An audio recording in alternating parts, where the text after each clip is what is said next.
bon ni ko nga kuma Mali ni Russi ka bolodiɲɔgɔn ma ka ɲɛsi lakanabaliya kɛlɛli ma.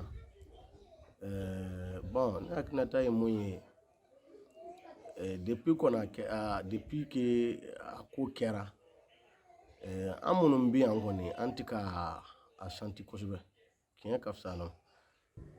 Russi ni Mali ka lakana kɔnɔna na an ye min kɔlɔsi kabini don min a fɔra ko Russi ni Mali y'u tɛgɛ di ɲɔgɔn ma an bɛ barika da Ala ye bi an bɛ yɔrɔ min taga ni segin sugu ni sugu Ala barikala a nɔgɔyara kosɛbɛ. Hali bi an b'u deli vraiment u ka bɛn Russi ni Mali yɛrɛ u ka bɛn kosɛbɛ hali bi lakana in ka sabati. Bon ni lakana tɛ foyi tɛ u ka Russiw bila ka na tuguni Russiw ka taa an ka komini kɔnɔna na komini min ye Sege ye. Ni Russiw taara sigi yen nɔ bingani wale kɛbaaw yɛrɛ bɛ siran Russiw ɲɛ parce que u b'a dɔn matériel girimanw de bɛ Russi ninnu bolo. U ka taga yen nɔ sinon an sɛgɛnna nin ko in na. Tantôt ɲɔ de bɛ jeni, tantôt duw de bɛ jeni, tantôt u bɛna baganw nɔfɛ ka taa.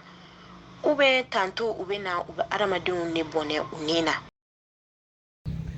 To ka jɛ de don belebele de bi ka jɛ Mali centre kɔnɔna na yan. An ka jamana ye tɛgɛ di Russiw ma pour sécuriser mais vraiment an kɔni ma sécurisation ni ye fɔlɔ. Mun kama ne y'o fɔ hali sisan an bi k'a ye suman bi ka jeni an bi k'a ye duguw bi ka attaquer an bi k'a ye adamadenw bi bɔnɛ u ni na u b'u minɛ f'u ka so ka bɔnɛ u ni na. Pour nous ni Russi tun nana an yɛrɛ tun bi min fɛ sigikafɔ ni sigikafɔ kɛra solution bɛ sɔrɔ mais kabini Russi nana solution ma sɔrɔ dɛ.